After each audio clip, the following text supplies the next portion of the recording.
দারোগা সাহেব, আপনি ওকে নিয়ে যান। আপনি নিয়ে যান তো। আপনি ছেড়ে দেন ভাইজান। ভাইজান ছেড়ে দেন। রিঙ্কুর সাথে তোর কি হয়েছে বল। তোমাকে মিথ্যা বলছে, ওর সাথে আমার কিচ্ছু হয় নাই, বিশ্বাস করো মা, ওর সাথে আমার কিচ্ছু হয় নাই। মিথ্যা কথা? তাহলে রিঙ্কু প্রেগনেন্ট হলো কিভাবে? ও প্রেগনেন্ট হলো সেটা আমি কি করে বলবো? এই তুই কেমনে প্রেগনেন্ট হলি বল, মাকে বল। মা দেখো আমি কিছু জানি না মা। আজকে তো বাসায় কেউ নাই, আজকে সুযোগ, যেভাবেই হোক সাইজ করতেই হইব।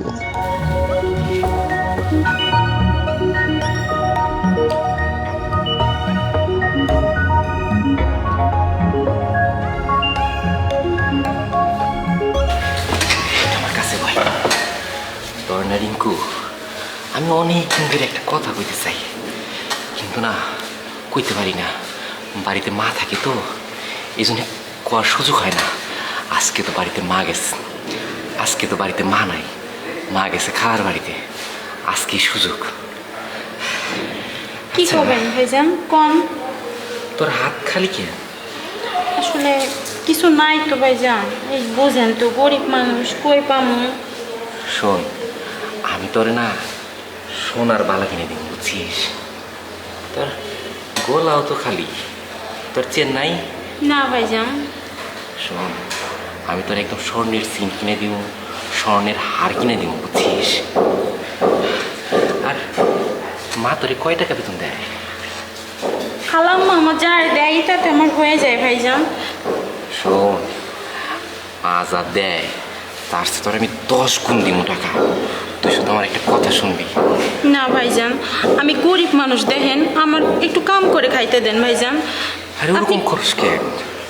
আমার কথা শোন না, তোর আমি টাকা পয়সা গহনা গাটি একদম সব দিব, শাড়ি কসমেটিক সব পাবি। ভাইজান, তুই শুধু আমার আমার একটা দেখেন। কথা শোন, তোরে না আমার অনেক দিন ধরে একটু কাছে পাইতে ইচ্ছা করে, তুই একটু আমার কাছে আয়।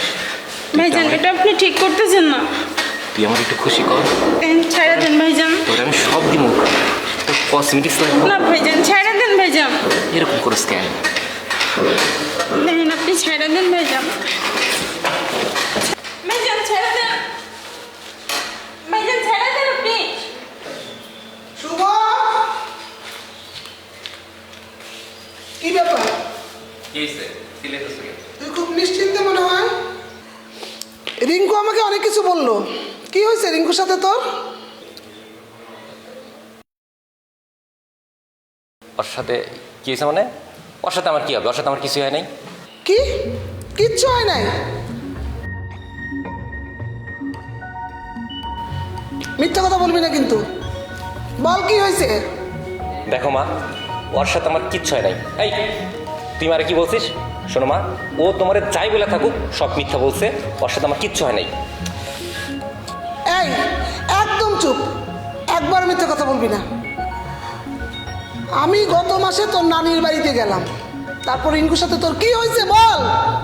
দেখো মা, ও যাই বলে থাকুক তোমাকে মিথ্যা বলছে, ওর সাথে আমার কিচ্ছু হয় নাই, বিশ্বাস করো মা, ওর সাথে আমার কিচ্ছু হয় নাই। মিথ্যা কথা? তাহলে রিঙ্কু প্রেগনেন্ট হলো কিভাবে? ও প্রেগনেন্ট? মা ও প্রেগনেন্ট হলো সেটা আমি কি করে বলবো? এই তুই কেমনে প্রেগনেন্ট হলি বল, মাকে বল।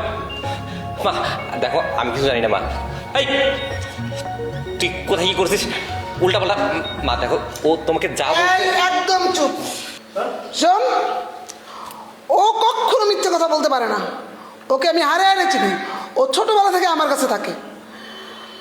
তুই যদি সত্যি কথা না বলিস আমি কিন্তু তোকে কঠিন শাস্তি দিব, তুই চিন্তাও করতে পারবি না। ছি ছি শুভ, আমার ছেলে তুই এরকম একটা নোংরা কাজ করতে পারলি? একবার আমার কথা ভাবলি না? একবার এই মেয়েটার কথা ভাবলি না ওর কি হবে?